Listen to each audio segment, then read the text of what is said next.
Oke, anak-anak, siapkan makanan, siapkan cemilan, siapkan buku utamanya karena ini akan cukup panjang. Kalau nanti ternyata di tengah-tengah lelah bisa di-pause dulu dan dilanjutkan. Ibu sengaja tidak Ibu bagi menjadi beberapa bagian karena seringnya ya kalau dibagi jadi dua, dipecah videonya jadi dua, ternyata tidak ditonton yang satunya. Jadi perhatikan betul-betul hari ini cukup banyak materi dari bab ini. Nah, kita bab ini membahas apa sih? Kalau kemarin kita sudah mengetahui zat-zat makanan apa saja yang dibutuhkan oleh tubuh untuk dicerna. Nah, sekarang kita akan berlanjut bagaimana sebetulnya zat-zat itu bisa masuk atau bisa terproses dengan sempurna. Kalau kemarin kita tahu bahwa ukuran molekulnya itu besar, kok bisa ke tubuh kita menghasilkan energi? Memang di tubuh kita ada yang memecah seperti itu. Nah, kita akan mempelajari mulai dari saluran-salurannya terlebih dahulu anak-anak. Kalau berbicara saluran berarti organ-organ dalam bentuk. Kalau kita memahami tubuh kita mulai dari mulut sampai anus itu sebetulnya adalah saluran yang terbuka anak-anak. Ya, terbuka itu maksudnya gimana Bu? Ya tidak tertutup. Coba kalian mau bayangkan dari mulut sampai ke anus itu tidak ada.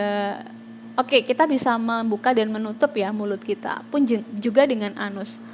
Tapi sejatinya mereka semua itu, kalaupun nanti kita meninggal juga, itu adalah saluran yang terbuka gitu.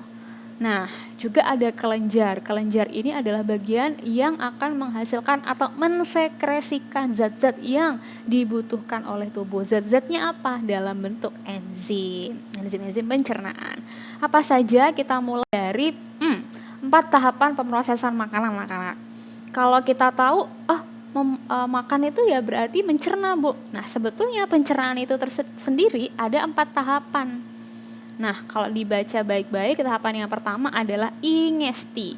Ingesti ini proses di mana masuknya makanan melalui mulut. Jadi ketika kita masukkan makanan itu proses ingesti. Setelah dari ingesti, itu kemudian makanan akan didigesti anak-anak. Digesti itu apa, Bu? Digesti itu pencernaan itu sendiri, pencernaan makanan sepanjang saluran pencernaan. Nah, di digesti nanti ada 2 jenis. Ada pencernaan secara, di SD kayaknya udah pernah belajar kok, mekanik, dan satu lagi pencernaan kimiawi. Siapa yang masih ingat? Kalau mekanik menggunakan apa ya? Kimiawi menggunakan apa ya? Ayo. Nah, setelah digesti, itu kemudian akan dilakukan absorpsi atau penyerapan. Di mana tempat absorpsi ini? Tempatnya ada di usus halus, di sepanjang usus halus untuk nanti bisa diedarkan ke seluruh tubuh menghasilkan energi. Terakhir, eliminasi. Nah, pernah mendengar kata eliminasi? Eliminasi itu berarti dikeluarkan ya. Ini pengeluaran sisa makanan dalam bentuk feses melalui anus. Nah, prosesnya ini disebutnya dengan defekasi. Nah, ini nanti berarti ada istilah defekasi dan juga sekresi. Defekasi itu feses, kalau sekresi tadi enzim ya. 4 hal ini diingat. Setelah itu, ini tadi perbedaan antara pencernaan mekanik dengan pencernaan kimiawi. Apa saja? Pertama, mulai dari pelibatan enzim. Ternyata kalau pada pencernaan mekanik itu tidak melibatkan enzim ya. Lalu siapa dong yang melibatkan enzim? Nah, ini untuk pencernaan kimiawi. Mekanismenya, kalau mekanik itu proses menghancurkan dan meremas makanan. Menghancurkan itu berarti dari ukuran yang awalnya besar ke ukuran yang lebih kecil gitu. Jadi dari segi ukuran ya. Sementara kalau pencernaan kimiawi itu susunan makromolekulnya anak-anak. Jadi kalau kemarin lemak gitu ya atau lipid itu dipecah. Ini kan lipid molekul yang besar. Makromolekul akan dipecah menjadi asam lemak dan gliserol atau glukosa atau karbohidrat. Karbohidrat nanti bisa dipecah menjadi glukosa yang ukurannya lebih kecil. Ya. Jadi dua-duanya sama sebetulnya juga ukuran. Tapi mekanik ini ukuran fisiknya gitu. Sementara yang kimiawi itu ukuran dari molekulnya, yang awalnya molekul kompleks menjadi molekul yang lebih sederhana. Dan Terakhir tempat terjadi. Nah, ini mekanik itu kalau selama ini yang diingat waktu di SD mungkin belajar, oh ini mengunyah makanan dibantu oleh gigi. Nah, gigi itu kan mengecilkan ukuran-ukuran makanan tadi ya. Nah, tidak hanya di rongga mulut yang ada giginya anak-anak. Itu juga terjadi di lambung dan juga usus halus. Ini melalui bantuan otot-otot. Otot apa? Ayo, sudah belajar. Iya, otot polos. Nah, sementara kimiawi berarti tempat ini menjadi muara dari kelenjar pencernaan itu berakhir gitu. Di mana saja memang, Bu. Nah, ini nanti organ-organ ini berdekatan dengan kelenjar-kelenjar pencernaan. Mulai dari mulut, kemudian ada lambung dan juga usus halus. Oke? Kita lanjut sekarang, coba amati video yang akan Ibu putar. Kalau kita makan gitu ya, tadi dari mulut, terus mulut nanti akan masuk ke sini kan ya, ke lambung. Nah, dari lambung kemana dong setelah itu? Coba Ibu ulangi lagi. Ini kita makan berarti masuk ke bagian mulut. Setelah mulut ini apa namanya? Tenggorokan apa kerongkongan? Yes, kerongkongan ya. Dari kerongkongan nanti akan ke lambung, lambung nanti menuju usus halus nanti ke usus besar dan berakhir di anus. Apakah itu saja, Bu, salurannya? Iya, itu salurannya. Tapi selain saluran, nanti akan ada organ-organ aksesoris atau yang membantu proses pencernaan itu. Di mana organ aksesoris ini yang membantu menghasilkan enzim atau kelenjar itu tadi. Oke ya, ini tadi makanan yang kemudian masuk ke lambung, di lambung diproses melalui pencernaan mekanik dan kimiawi, lalu akan menuju ini usus halus, small intestine, usus besar, dan berakhir ke anus. Oke, nah kita tadi sempat sebut bahwa ada 2 penyusun utama, yakni saluran pencernaannya, ini berarti organ-organnya ya, dan juga dibantu oleh organ aksesoris tadi yang menghasilkan enzim. Nah, jadi pembedanya apa, Bu? Kalau saluran pencernaan dia bentuknya ya saluran gitu. Tadi yang Ibu bilang saluran terbuka, mulai dari mulut ini berakhir di anus, itu nggak ada pintunya sebenarnya gitu, tidak tertutup gitu, tidak sama dengan pembuluh darah. Nah, sementara aksesori dia tidak berbentuk saluran. Nah, yang saluran pencernaan dia langsung dilalui oleh makanan. Sementara yang organ aksesori tidak dilalui oleh makanan. Bu, saya masih bingung organ aksesori apa aja sih? Ini loh, yang paling gampang nih deh gambarannya, hati, pankreas, kantung, empedu. Nah, ini adalah kalau tadi Bu di awal sebutkan organ aksesori contohnya yang menghasilkan enzim gitu ya. Nah, 3 ini, hati, pankreas, kantung, empedu, itu juga menghasilkan enzim-enzim yang disekresikan untuk membantu proses pencernaan. Di mana tempatnya, Bu? Ini kan, ini hati, ini kantung empedunya, dan di belakang ini nih, di bawahnya lambung itu adalah pankreas. Nah, kalau kita lihat makanan tadi kan nggak ngelewatin tempat-tempat ini, titik-titik ini tadi, ya kan? Nah, itu yang dimaksud dengan organ aksesori. Kalau gitu, Ibu mulai lagi, apa saja ini harus diingat? Apa saja saluran yang berturut-turut dilalui oleh makanan? Mulai dari rongga mulut, oke, kemudian ke kerongkongan, ke lambung, usus halus, usus besar, dan berakhir di anus atau rektum. Bu, lidah dan gigi termasuk organ aksesori walaupun di rongga mulut? Iya, karena dia yang membantu begitu. Dia tidak dalam bentuk saluran, itu poin utamanya. Oke. Nah, kita lanjutkan sekarang, coba diamati baik-baik. Ini nanti aja deh. Ini kita mulai dari rongga mulut. Apa saja sih yang kita temukan di mulut anak-anak? Kalau kalian buka mulut kalian akan ada gigi ya. Lalu ada ludah. Nah, ludah ini sebetulnya adalah enzim. Enzim yang dihasilkan oleh kelenjar. Nanti setelah ini Ibu akan tunjukkan kelenjar-kelenjarnya apa saja sih, atau di mana ditemukan kelenjarnya. Nah, kemudian lidah. Gigi, ini sebetulnya tinggal dibaca aja ya, bagian-bagian gigi apa, jumlah gigi ada berapa. Nah, Ibu kasih yang lebih lengkap. Jadi macam gigi ada 3 nanti, seri, taring, dan geraham. Yang membedakan selain dari ukuran atau bentuk fisiknya, ini juga berbeda dari segi fungsinya dan letaknya juga dong. Nah, kalau berbicara tentang gigi geraham anak-anak, geraham itu juga dibagi lagi menjadi 3. Wow, premolar itu yang masih gigi susu. Nah, itu pernah denger ya? Kalau molar itu yang udah dewasa. Nah, geraham bungsu ini orang dewasa kalau nanti memasuki umur dewasa muda, itu nanti akan muncul geraham yang baru. Begitu. Oke, silahkan dibaca dulu. Nanti tanyakan kalau ada yang tidak dimengerti. Kita lanjut pada bagian ludah dan juga nanti lidah. Tadi ludah itu dihasilkan oleh kelenjar ludah. Iya, kelenjar ludah itu di mana, Bu? Kalau di bagian mulut itu tersembunyi. Ada di bagian letaknya di bagian parotid, itu di bawah telinga. Kemudian submandibular itu di bawah rahang bagian belakang. Ini nomor 2 nih, mandibular di sini. Dan sublingualis ini yang di bawah lidah. Nah, kalau lidah diangkat itu kok basah-basah gitu ya. Ini adalah letak dari kelenjar yang sublingualis. Kelas saja fungsinya berarti apa? Ludah, air ludah itu selain terdapat enzim petialin yang berfungsi untuk memecah amilum menjadi karbohidrat yang sederhana maltosa gitu ya. Jadi kalau Ibu tuliskan di sini amilum menjadi glukosa atau maltosa.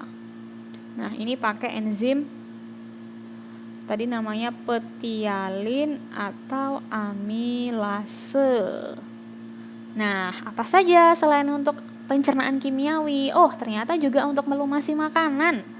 Supaya makanan ketika kita telan tidak berasa kering gitu ya. Juga untuk pelindung gusi, mencegah kerusakan, dan melindungi rongga mulut dari mikroorganisme. Karena secara tidak langsung dia juga berfungsi sebagai sistem imun pertama dari tubuh anak-anak ya. 3, lidah. Nah, lidah itu kalau nggak ada katanya lidah itu tidak bertulang. Kenapa? Kalau sampai ada tulangnya kita nggak bisa ngomong dong, ya. Jadi kalau di sistem pencernaan fungsinya untuk pemilih makanan, pengaduk, dan juga pendorong supaya bisa ditelan masuk ke bagian berikutnya setelah dari rongga apa anak-anak?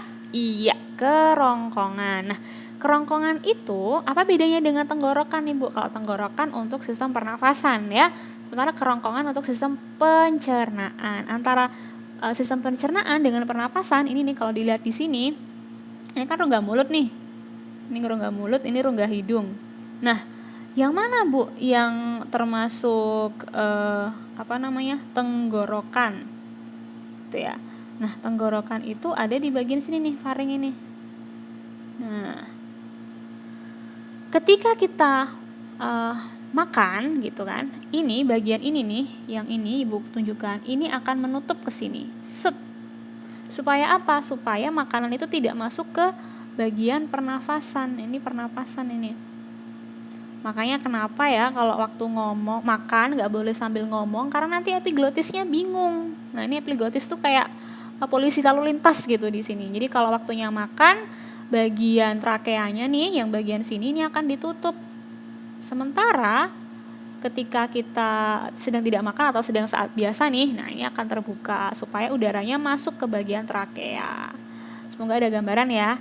Nah, jadi kalau makan epiglotis di bagian sini ini akan menutup dari saluran pernafasan.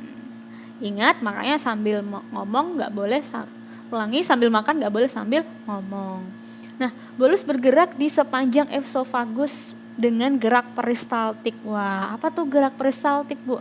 Ini sudah pernah belajar sih kayaknya. Cuman kalau di SMP kalian harus ada istilah gerakan kontraksi dan relaksasi otot-otot. Seperti apa itu, Bu, gerakannya? Nah, coba kita lihat dulu videonya.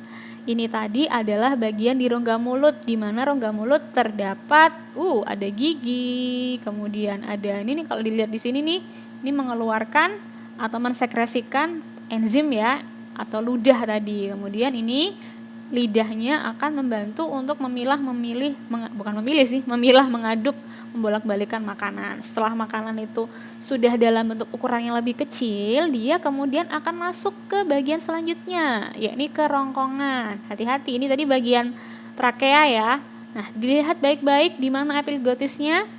Iya, dia akan menutup saluran pernafasannya tadi dan membiarkan si makanan ini untuk masuk ke saluran esofagus. Dari bagian kerongkongan itu namanya juga esofagus. Ini loh anak-anak gerak peristaltik. Ini kondisi di mana si makanan ini bisa lewat. Ini ketika makanan mengalami kontraksi. Ototnya kontraksi. Nah, kalau udah dia akan mendorong ke selanjutnya. Sementara bagian sini ini relaksasi. Jadi ketika supaya selain daripada bantuan gravitasi juga ya, makanya kalau makan juga jangan sambil tidur, itu kan susah nanti peristaltik. Ini nanti ototnya akan berkontraksi kemudian berelaksasi sehingga muncullah gerakan seperti ini, bisa ditelan. Coba langsung kita lanjutin deh, setelah dari kerongkongan di mana ya kira-kira ya? Cepetin deh. Nah, masuk ke bagian lambung ya anak-anak ya. Apa sih sebetulnya yang kita temukan di lambung? Oh, kok ada kayak cairan-cairannya ini, Bu? Iya, cairannya ini termasuk ke dalam digestive juice. Itu adalah apa juice itu bahasa Indonesianya? Enzim. Nah, tuh enzim aja deh. Ya, enzim. Ini kalau misalnya luka, artinya ketika waktu makan kalian nggak suka makan tuh ya, terus nggak ada kan ini yang kemudian akan mencerna si HCl tadi. Kalau tidak dicerna, tidak ada makanan yang untuk dicerna, itu akan mencerna dari bagian dinding lambungnya tadi. Nah, ini loh yang menyebabkan dinding lambungnya luka sehingga muncul penyakit MAH, GERD dan sebagainya. Oke, nah ini yang terjadi di lambung. Oke, amati dulu, setelah itu Ibu jelaskan setelah ini. Nah, ketemu bakteri ya, ada HCl, itu apa, Bu? Setelah itu, mulai berkumpul, bergerak, kemudian membentuk seperti bubur. Nah, ini adalah yang dilakukan oleh enzim tadi anak-anak ya. Jadi, sama seperti yang di mulut, dia akan mengubah ukuran dari makromolekul menjadi mikromolekul. Oke, Ibu lanjut aja. Jadi di lambung, selain daripada tempat pencernaan kimiawi yang ada enzim-enzimnya, juga terdapat pencernaan mekanik, gerakan meremas dan mencampur dibantu oleh getah lambung. Nah, kimiawinya apa saja, Bu, nama enzimnya? Nah, nanti ada pepsin. Ya, pepsin itu memecah protein menjadi pepton. Jadi protein itu ukuran yang besar, ukuran lebih kecilnya pepton. Kayaknya kemarin udah Ibu sebutin kok. Oke? Nah, selain itu tadi ada HCl. HCl itu adalah asam lambung itu anak-anak. Nah, kalau tadi ketemu bakteri, jadi makanan kita itu kan sebenarnya banyak sekali kandungan bakteri ya. Mau sehigienis apapun itu pasti ada kandungan bakterinya. Nah, siapa yang mematikan yang pertama kali setelah tadi dari mulut, petialin itu kemudian di asam lambung ini nih, itu akan dibunuh juga gitu si bakterinya atau mikroorganisme asing yang masuk ke tubuh. Jadi mematikan kuman penyakit, mengaktifasi pepsinogen menjadi pepsin. Nah, ini tadi hormon pepsin yang belum sempurna itu namanya pepsinogen, dan menyediakan suasana asam untuk enzim pepsin bekerja. Jadi kuncinya adalah, ingat ya, cairannya atau getah lambung itu ada HCl dan pepsin. Tadi kalau misalnya sakit, atau tidak ada makanan yang masuk, kemudian HCl-nya akan ya menggerus dari dinding lambung itu sendiri. Nah, ini mulai juga pasang dengan baik-baik screenshot atau kalau perlu pause juga. Mulai dari bagian usus halus ini anak-anak, ini terjadi proses absorpsi atau penyerapan. Kok bisa diserap, bagaimana, Bu? Bukannya tadi ukurannya masih besar. Nah, karena di sepanjang usus halus ini, selain dari di bagian lambung tadi sudah, dan di bagian mulut juga sudah dikecilkan ukurannya, tapi untuk zat makanan lain, misalnya lemak atau protein juga karena bentuknya masih pepton, belum asam amino, itu harus dipecah lagi menjadi ukuran yang lebih kecil. Nah, prosesnya di mana? usus halus ini menjadi saluran yang terpanjang, saluran pencernaan terpanjang anak-anak. Nah, dibagi menjadi 3. Ada bagian duodenum, yeyunum, dan ileum. Di bagian duodenum dan yeyunum inilah nanti akan banyak sekali ditemukan getah-getah atau enzim pencernaan, ya. Jadi di bagian duodenum ini utamanya terjadi peristiwa pencernaan kimiawi tadi yang melibatkan enzim. Lalu setelah dari duodenum dan ke yeyunum dan ileum, inilah tempat di mana terjadi absorpsi. Nah, kok bisa Bu? Dari mana memang enzim-enzimnya? Apakah enzim-enzim ini sama seperti tadi di mulut dihasilkan oleh kelenjar? Iya, dihasilkan juga oleh kelenjar, tapi kelenjarnya kita pelajari setelah nanti ya. Nah, kita bahas dulu nama-nama enzimnya nih. Wow, ada banyak. Iya, dan supaya mudah, ya tidak mudah sih. Intinya ada 3 zat makanan utama ya, yang protein, karbohidrat, dan juga lemak atau lipid. Tempatnya di mana? Duodenum semuanya, di duodenum atau usus halus. Nah, ini yang membedakan. Tripsin, peptripsinogen, dan enterokinase dihasilkan di mana Bu? Yang tripsin dan tripsinogen di pankreas. Sementara enterokinase dihasilkan oleh usus halus. Nah, loh. Berarti ada dong selain usus halus kelenjarnya? Iya, ada, namanya pankreas. Fungsinya apa Bu tripsin? Di sini ada protein menjadi asam amino. Jadi kalau tadi di awal misalnya pepsin itu spesifik untuk mengubah menjadi pepton, nah sekarang tripsin dari protein menjadi asam amino. Wow, ada banyak sekali. Iya, karena yang kita makan kan jenisnya banyak juga zat makanannya gitu. Amilase nih, Bu tadi amilase bukannya udah ada di petialin? Iya, karena ada lagi. Ini nggak semuanya bisa dipecah ya, karena kan hanya sementara tuh kita ngunyah di mulut. Jadi sama nih fungsinya, amilase memecah karbohidrat kompleks menjadi yang sederhana. Nah, maltase ini sebetulnya akhiran-akhiran se-se anak-anak ya. Se-se itu menunjukkan itu jenisnya enzim gitu loh. Lipase ini untuk memecah lemak menjadi asam lemak dan gliserol tadi. Jadi mungkin itu yang akan sering keluar barangkali. Nah, ini juga empedu, hati-hati ya, empedu itu bukan enzim anak-anak, melainkan dia getah empedu itu dihasilkan oleh hati yang gunanya untuk mengemulsikan lemak ya, itu diingat-ingat. Lalu kesebut penyerapan, emang tempat penyerapannya di mana Bu? Nah, di sepanjang usus halus ini ada nama bagian, kalau dinding dari usus halus itu dibelah anak-anak ya, itu ada bagian gini nih yang kecil-kecil, ini namanya villi. Nah, gunanya kenapa kok bentuknya seperti apa nih? Gunung gitu ya, gunung yang tonjolan. Nah, kenapa bentuknya tonjolan? Karena untuk memaksimalkan penyerapan nanti anak-anak. Kalau semakin banyak exposed surface areanya, area yang terbuka, nanti zat-zat makanannya juga akan makin banyak yang bisa masuk ke dalam. Kemana? Ke pembuluh darah. Ya dong, nanti pembuluh darah, zat makanan itu diedarkan ke seluruh tubuh. Nah, ini memperluas bidang penyerapan dari sari-sari makanan. Ada 2 jenis pembuluh. Iya, pembuluh kapiler dan pembuluh lakteal. Nah, lakteal itu pembuluh limfa ya anak-anak ya. Nah, kalau yang kapiler itu hubungannya dengan darah. Kalau limfa itu hubungannya dengan sistem limfatik. Bedanya di mana Bu?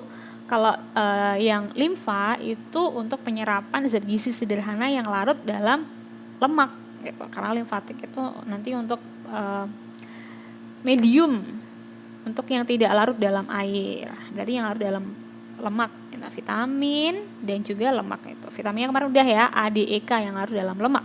Lalu selain ini, selain dari yang tidak larut dalam lemak, itu berarti masuknya ke kapiler, mulai vitamin, asam amino, glukosa, mineral, kebanyakan vitamin sih akan masuk lewat pembuluh kapiler. Ini adalah proses keseluruhan proses. Oke, dari tadi mulai dari penyerapan di usus halus. Coba. Nah, ini tadi potongan melintangnya. Wah, ini adalah vilinya tadi. Nah, vili itu terdapat 2 pembuluh ya, pembuluh yang kapiler dan pembuluh lakteal. Jadi sudah disebutkan. Oke, play. Nanti kalau zat-zat makanannya masuk seperti apa? Nah, seperti ini. Monosakarida itu berarti gula atau karbohidrat sederhana. Karbohidrat itu kan gula. Nah, masuk ke pembuluh darah. Sementara kalau kita lihat, ada nggak yang tidak masuk ke pembuluh darah? Ada dong. Oh iya, air juga masuk.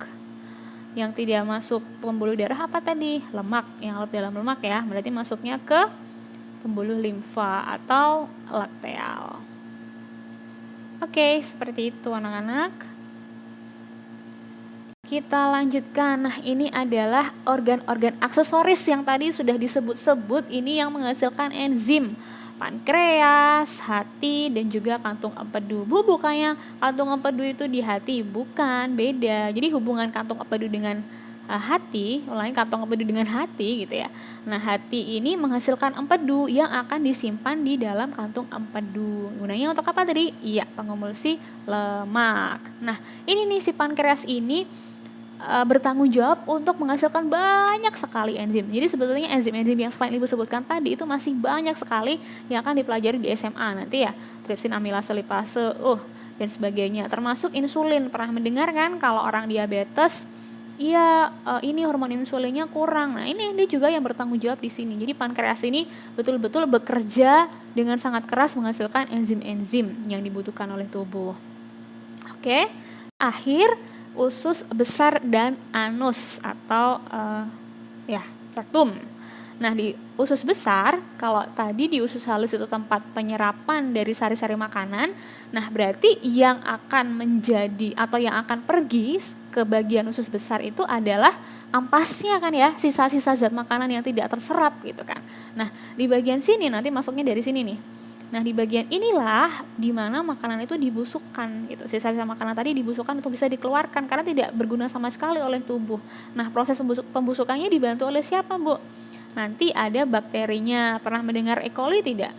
Pernah ya. Nah, di bagian appendix ini banyak sekali ditemukan E. coli, Escherichia coli yang berfungsi untuk atau membantu membusukkan makanan. Selain membusukkan makanan di bagian ini, kalau ternyata tubuh kita tuh dehidrasi gitu, nah ini akan menyerap kembali air-air yang dibutuhkan. Jadi ada penyerapan kembali air dari zat sisa makanan yang dihasilkan. Nah, penyerapan kembali air, pembusukan sisa-sisa makanan, dan juga pemadatan untuk bisa dikeluarkan dalam bentuk feses. Nah, di bagian akhir di sini, ini namanya di bagian ujungnya itu anus ya, di bagian sini nanti ada rektum. Nah, rektum ini tempat menyimpan dengan sementara. Jadi kenapa sih kalau orang kebelet pup gitu kok masih tahan gitu ya? Kok iya dong, masih bisa tahan dong, nggak bisa, nggak langsung keluar gitu, kecuali kalau anak kecil kan belum bisa kuat otot sfinkternya di sini ya. Jadi karena disimpan sementara di sini ya. Nah, pernah mendengar juga ada apa nih? Apa sih namanya? Usus buntu. Nah, usus buntu itu ketika appendixnya mengalami radang, anak-anak. Kenapa radang? Karena banyak sekali jumlah mikroorganismenya di sini. Jadi selain Escherichia coli juga ada bakteri lain yang bisa menginfeksi. Nah, kalau diinfeksi berarti ini diambil umbai cacingnya. Padahal bukannya nggak ada fungsinya. Tadi kan ada kan tempat banyak ditemukannya Escherichia coli. Nah, itu semua adalah saluran pencernaan yang ada di sistem pencernaan. Iya dong. Setelah ini minggu depan sepertinya kemungkinan besar akan kita adakan penilaian harian untuk materi sistem pencernaan.